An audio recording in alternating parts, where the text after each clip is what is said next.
This is Marty with Marty's Diesel, and in today's video I'm going to talk about the backside of a 6-liter Power Stroke and things that you want to be looking at if you are ever looking at the backside of a 6-liter Power Stroke like this. First and foremost, there is usually an adapter right here. You do always want to just double check to make sure all them bolts are tight. There is, not a torque spec that I'm aware of, because I don't think you're actually supposed to take it off as per Ford. But I always just make sure that all those bolts are tight if I did not mess with it before I put a rear cover on. The other thing that you're going to notice is that there are two little bolts right here. These two little bolts on either side of the cam, I do the same thing. I stick a socket on them and I make sure that they're tight. I don't like to put everything back together, even if I didn't touch them, and have something like that come out and cause me problems in the future. The other thing that you're going to want to do is there are two freeze plugs on either side back there. You want to make sure those freeze plugs are intact. Technically speaking, I don't like freeze plugs being there. I would rather use an NPT pipe plug to go in its place. I use the ones that accept an Allen. But if you don't have the ability to do that, or you don't want to risk getting metal in your engine and doing it at this point, you at least need to make sure that those freeze plugs are there. If those freeze plugs are there, you're going to struggle with base engine oil pressure issues. On another video, I talked about how there's 3 different iterations of the branch tube. This is an 05 plus style right here. Anytime I have the back off of one of these engines, I'm going to look at these brazed ends that go in right here. I'm going to make sure that it feels like it is securely mounted, because the bolts are inside over here and they're kind of a pain to get to. I always make sure that this black O-ring is replaced anytime I have the pump off, and you need to make sure you don't double O-ring it. I've seen plenty of people do that over the years, where there's one black O-ring in there, for some reason they don't take it out, they stick another black O-ring in on top of it, maybe because it's smashed down or something, I don't know.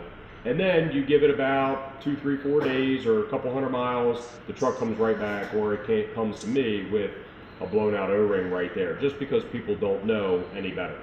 Another thing, these are the ends of your bed plate gaskets. Those gaskets are like, little pieces of spaghetti. That's kind of what they look like.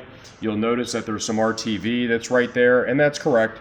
Anywhere a gasket has a T-joint, so here, here, here, and here, there should be a small dab of gray, international gray, put there. I think it's TA31. You want to put that stuff on there before you put the rear cover on and stuff like that. Anytime you're looking at the rear here as well, you want to make sure that these plugs are there. Make sure that these plugs are not leaking.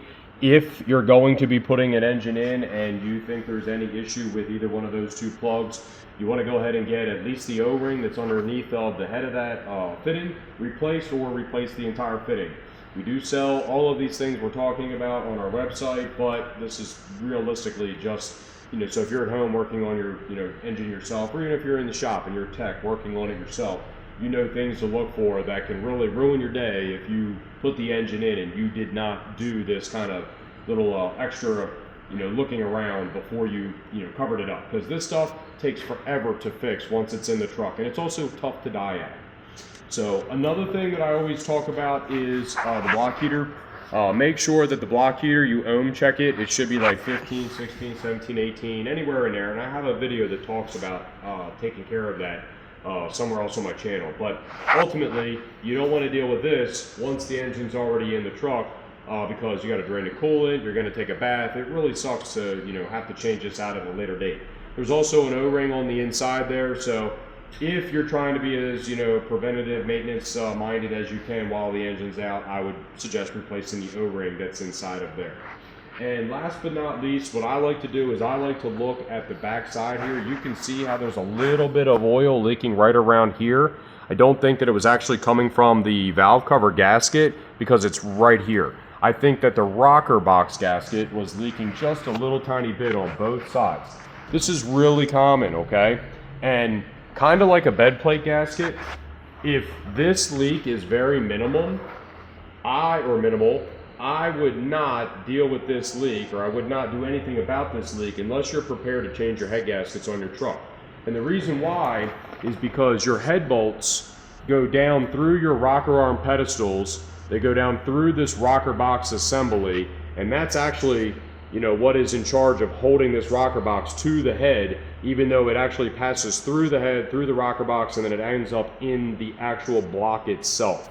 So this gasket right here, if this is what's leaking, unless it is a big leak, we typically tell people to kind of ignore this leak because of how labor intensive it is. Now, if you're already in here, by all means, take care of the rocker box gasket while you have it apart. The same can be said about the bed plate itself.